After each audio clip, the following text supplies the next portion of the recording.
आगरा में senior police अफसर आदित्य ने मीडिया से मुखातिब होते हुए बताया कि बालक को पतंग उतारने के बहाने बुलाया, फिर पत्थर मार कर ली थी जान। 13 वर्षीय प्रिंस हत्याकांड का पुलिस ने खुलासा किया है। मामला आगरा के किरावली थाना क्षेत्र के अभुआपुरा गांव का, जहां 14 जून को हुई 13 वर्षीय किशोर प्रिंस हत्याकांड का पुलिस ने खुलासा कर दिया है। मामले में पड़ोस के रहने वाले एक नाबालिग को हिरासत में ले लिया गया है। पुलिस जांच में सामने आया है कि आरोपी किशोर अपने दोस्त प्रिंस से पुरानी रंजिश रखता था। परिवार के सामने हुए विवाद और गाली गलौच से नाराज होकर उसने प्रिंस को पेड़ से पतंग उतारने के बहाने घर से बुलाया और सुनसान स्थान पर ले जाकर पत्थर से हमला कर दिया। गंभीर रूप से घायल प्रिंस की इलाज के दौरान मौत हो गई थी।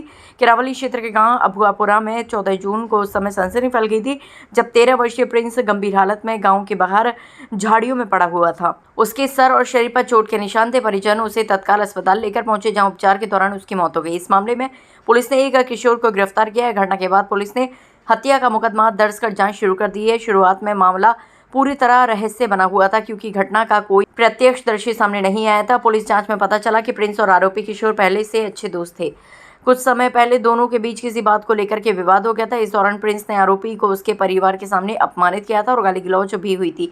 इसी बात को लेकर आरोपी के मन में गहरी नाराजगी और बदले की भावना पैदा हो गई। पुलिस के अनुसार आरोपी ने रंजिश का बदला लेने के लिए योजनाबद्ध तरीके से वारदात को अंजाम देने की साजिश रची और पत्थर और ईंट से हमला कर प्रिंस को मौत के घाट उतार दिया।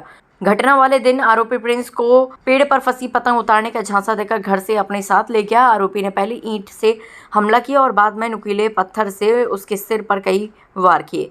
हमले में गंभीर रूप से घायल प्रिंस झाड़ियों में गिर पड़ा। आरोपी उसे वहीं छोड़कर फरार हो गया। बाद में ग्रामीणों ने उसे देखा और परिजनों को सूचना दी। जांच में पाया कि खून से सना पत्थर बना अहम सबूत माना है। जांच के दौरान पुलिस ने घटनास्थल का बारीकी से निरीक्षण किया। मौके से खून से सना एक नुकीला पत्थर बरामद हुआ है, जिसे हत्या में प्रयुक्त हथियार माना जा रहा है। पुलिस ने उसे कब्जे में लेकर फॉरेंसिक जांच के लिए भेज दिया है। सीसीटीवी और तकनीकी साक्ष्यों से राज खुला है। किरावली पुलिस ने घटना के बाद आसपास के क्षेत्रों में लगे कई सीसीटीवी कैमरों की फुटेज खंगाली है। तकनीकी साक्ष्यों और फुटेज के विश्लेषण में प्रिंस को आखिरी बार आरोपी किशोर के साथ जाते हुए देखा गया था।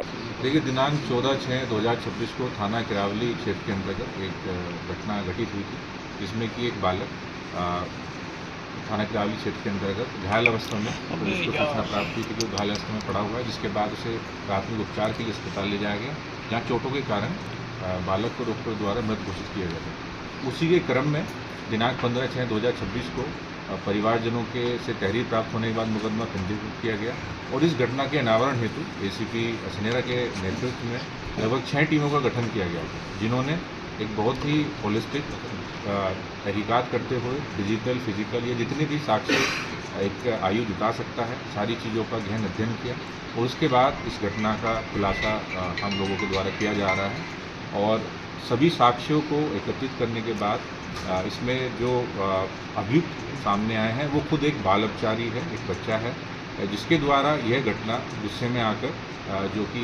मृतक बालक है उसके द्वारा अपशब्द कहे जाने से क्षुब्ध होकर ईंट मारकर यह घटना कारित की गई थी। पूछताछ में जो बाल अपचारी है उसके द्वारा बताया गया है कि दिनांक 14/6/26 को यह पतंग पेड़ से उतारने के बहाने जो मृतक हैं उन बालक को घटनास्थल पर लेके गए और जहां पर इनके बीच में विवाद हुआ, जिसके बाद इनके द्वारा सर में ईंट मारकर यह घटना कारित की गई। हम लोगों को मौके से जो ईंट जिससे कि यह घटना कारित की गई है वो बरामद हुई है। साथ ही साथ घटना के समय जो अभियुक्त है उसके द्वारा जो कपड़े पहने गए थे, जिस पे कि ब्लड स्टेन्स भी हैं, और जो चप्पल जिस पर जो भी घटना के समय उसके द्वारा पहनी गई थी वो भी बरामद हुए। साथ ही साथ अन्य और भी साक्ष्य बरामद किए गए हैं।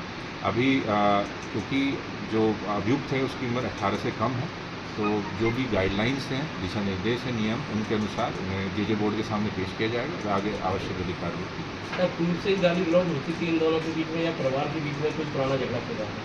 देखिए, इसमें परिवार के बीच में कोई विवाद नहीं है। ये दो जो किशोर थे दोनों उनमें आपस में गाली गलौज की एक बात थी, जिसको लेकर दोनों में मतभेद थे या मनमुटाव था और इसी से शुद्ध होकर एक हीट ऑफ द मूवमेंट में जो अभी अभियुक्त है, जो बच्चा है जो 15 वर्ष का, इसके द्वारा यह घटना कारित की गई। सर, घटनास्थल पर ये 2 ही बच्चे थे या और भी वहाँ पे कोई कुछ ऐसा अंदेशा थे लोग?